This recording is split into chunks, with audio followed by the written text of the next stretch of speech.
I've been writing actually for a very long time now. I would say about 6 years. When you were in prison, like, was that something that was part of your routine? It was. I started to develop journaling, and then it developed into writing poetry. Coming to work with like Words Uncaged, like, how do you think that really helped you to take maybe that talent, use it, like hone it in a better way?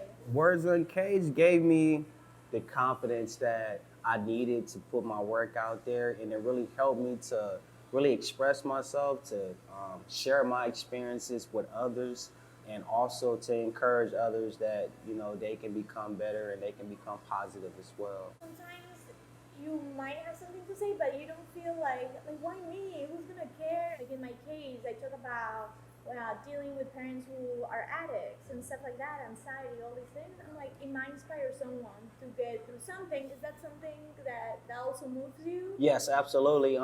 So I was always inspired by my older brother because he was one of the ones who helped me to really look out for people and also help people. So writing poetry and writing period was a way for me to help other people through my experience. Because a lot of people feel like they don't know what to do or how to do it. And I always felt, I was once feeling that way as well. So once I did start writing, I felt this was like an avenue, a vehicle for me to really show people, well, this is how, and this is the steps that you can take as well.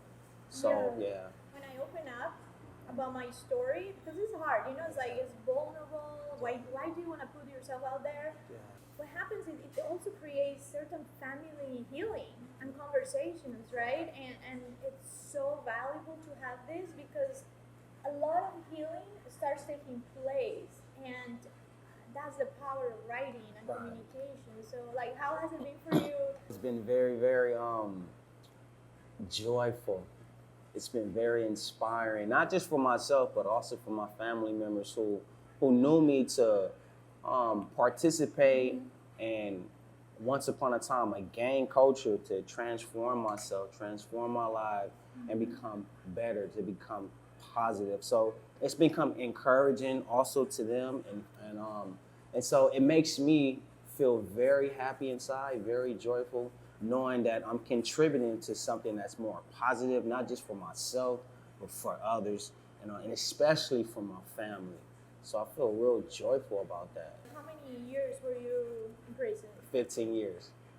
You, for me, are like, you have such a joy to yourself and like this beautiful spirit, and you don't associate that with someone that's been going through all of this. Like, what's the secret? A lot of prayer. A lot of prayer. A lot of prayer, God, and just keeping myself humble, knowing that at that end of the tunnel, when I was in that tunnel, I knew there was light, and that inspired me and encouraged me to keep moving on and staying positive. And so the joy really comes from me striving and striving and striving and really getting to the end, accomplishing that goal, and really feeling proud about that. So that's where the joy really comes from.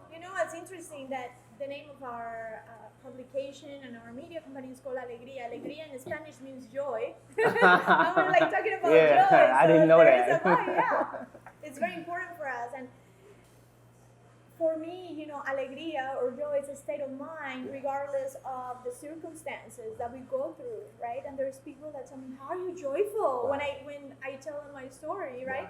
And it's something that is despite your circumstances, something that comes from within, right? And being able to access that joy, no matter what's going outside, Right. no matter our story, Right. it's a state of mind It and is. attitude despite all the obstacles and all Right. of that, right? Right. But some of those prayers in your notebooks, or You know what? or just, You know what? Actually, I have had poems where inside the me writing it and also inside the recitation, I actually make a prayer. I actually make a supplication. Prayer has definitely been like for me that connection that I needed, that spiritual component that I really needed to get me over the hump, get me over the trials and the tribulations, the struggles, and allow me to overcome them.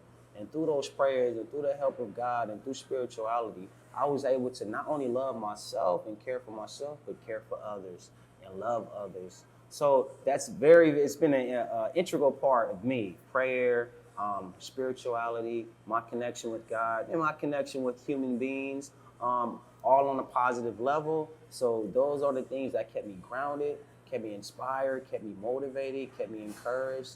And so I'm just sharing it. I'm just sharing it. Oh, that's beautiful.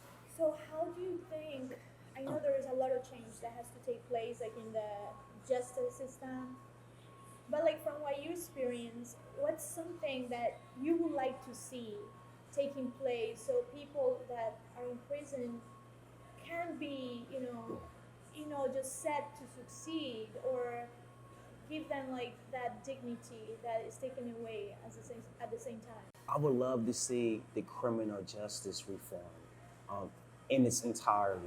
I would like to see it changed in a way in which it's no longer seen as punishment, but seen as a tool of rehabilitation and to reform people and really give people a chance, really give people a voice, really give people hope. Because a lot of times in a lot of cases with a lot of people, they feel like they don't have no hope. They feel like they're like voiceless. And this is when they really go into the shadows of themselves. And from that shame, the shame causes them to hide within themselves and not allow themselves to be, heard or even seen. So I think if the criminal justice was reformed in its entirety, it would give people at least that option or that access for them to heal themselves and feel whole about themselves, to come out and speak out about the things that they've been through and the things that they endured to bring about a healing. When you look back, right, you were so young when you were in like 17. Yes. What would you tell that young man like yourself, right, before they do that mistake?